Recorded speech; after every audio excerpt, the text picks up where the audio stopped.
بسم اللہ الرحمن الرحیم۔ حضرت عائشہ صدیقہ رضی اللہ تعالیٰ عنہ بیان کرتی ہیں کہ نبی اکرم صلی اللہ علیہ وآلہ وسلم روزہ سے ہوتے اور اپنی ازواج کا بوسہ لے لیتے اور ان کے ساتھ مباشرت جسم سے جسم لگا کر لیتے، اور نبی صلی اللہ علیہ وآلہ وسلم تم میں سے سب سے زیادہ اپنی خواہشات پر قابو رکھنے والے تھے۔ صحیح بخاری 1927، صحیح مسلم 1106۔ اس حدیث کو لے کر منکرین حدیث ایسے جذباتی جملے بولتے ہیں کہ ہر کوئی دھوکہ کھا جاتا ہے۔ مزید تفصیل میں جائیں تو بغیر یہ کہ یہ کیا کرتے ہیں، ہم حدیث کی طرف جاتے ہیں۔ ہمارے ہاں مباشرت میاں بیوی کے جنسی تعلقات اختیار کرنے کو بولا جاتا ہے، لیکن عربی میں مباشرت کا معنی ہے بدن سے بدن ملانا، جسم کا جسم سے مس ہونا، یعنی یہاں مباشرت سے مراد صرف ہاتھ سے چھونا اور دو جسموں کا ملنا ہے۔ یعنی رسول اللہ صلی اللہ علیہ وآلہ وسلم خواہشات میں تم میں سب سے زیادہ قابو پانے والے تھے۔ سمجھنے کے لیے مقرر عرض ہے، نبی کریم صلی اللہ علیہ وآلہ وسلم کو جو اپنی خواہش پر ایسا قابو تھا تو مطلب یہی بنتا ہے نہ کہ آپ کا عمل مخصوص محض بیویوں سے دل جوئی کی محبت کی ترغیب ہے۔ اس حدیث کا صاف صاف مطلب ہے کہ بغیر شہوت کے محض محبت کے ساتھ آپ اپنی بیوی سے قربت اختیار کر سکتے ہیں۔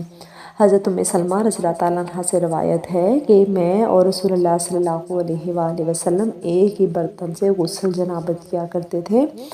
اور نبی کریم صلی اللہ علیہ وآلہ وسلم روزے سے ہونے کے باوجود میرا بوسہ لیتے تھے۔ صحیح بخاری 1929۔ ان حدیث سے ثابت ہوتا ہے کہ روزے کی حالت میں شوہر اپنی بیوی اور بیوی اپنے شوہر کو بوس و کنار کر سکتی ہے، لیکن اس عمل میں شہوت نہیں ہونی چاہیے۔ عبداللہ بن عمر بن عاص رضی اللہ تعالیٰ عنہ کہتے ہیں کہ نبی کریم صلی اللہ علیہ وآلہ وسلم کو یہ خبر پہنچی کہ میں لگاتار رمضان کے روزوں کے علاوہ بھی پورا سال روزے رکھتا ہوں اور ساری رات نماز پڑھتا ہوں، اور آپ صلی اللہ علیہ وآلہ وسلم نے کسی کو میرے پاس بھیجا۔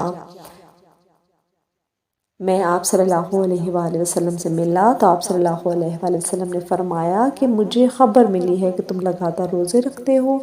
درمیان میں افطار نہیں کرتے اور ساری رات نماز پڑھتے ہو، ایسا مت کرو، اس لیے تمہاری آنکھوں کا بھی کچھ حصہ ہے، تمہاری ذات کا بھی حصہ ہے اور تمہاری بیوی کا بھی، پس تم روزہ رکھو اور افطار کرو اور نماز نفلی بھی پڑھو اور نیند بھی کرو، اور ہر دن 10 دن میں ایک روزہ رکھ لیا کرو اور تمہیں اس سے باقی 9 دن روزہ رکھنے بھی ملے گا۔ صحیح مسلم 6-8۔ رسول صلی اللہ علیہ وآلہ وسلم نے فرمایا، اللہ تعالیٰ فرماتا ہے کہ بنی آدم کا ہر عمل اس کے لیے ہے سوائے روزے کے، وہ خاص میرے لیے ہے اور میں ہی اس کا بدلہ دوں گا، اور روزہ گناہوں سے سپر ڈھال ہے۔ پھر جب کسی کا روزہ ہو تو اس دن گالیاں نہ بکے، بلند آواز میں بات نہ کرے، پھر اگر کوئی اسے گالی دے یا لڑنے کو آئے تو کہہ دے کہ میں روزے سے ہوں، اور قسم ہے اس ذات کی جس کے ہاتھ میں محمد صلی اللہ علیہ وآلہ وسلم کی جان ہے کہ بے شک روزہ دار کے منہ کی بو اللہ تعالیٰ کے نزدیک قیامت کے دن مشک کی خوشبو سے زیادہ پسندیدہ ہے، اور روزہ دار کو 2 خوشیاں ملتی ہیں جس سے وہ خوش ہوتا ہے، ایک تو وہ اپنے افطار سے خوش ہوتا ہے، اور دوسرا وہ اس وقت خوش ہوگا جب وہ اپنے روزے کے سبب اپنے پروردگار سے ملاقات کرے گا۔ صحیح مسلم 571۔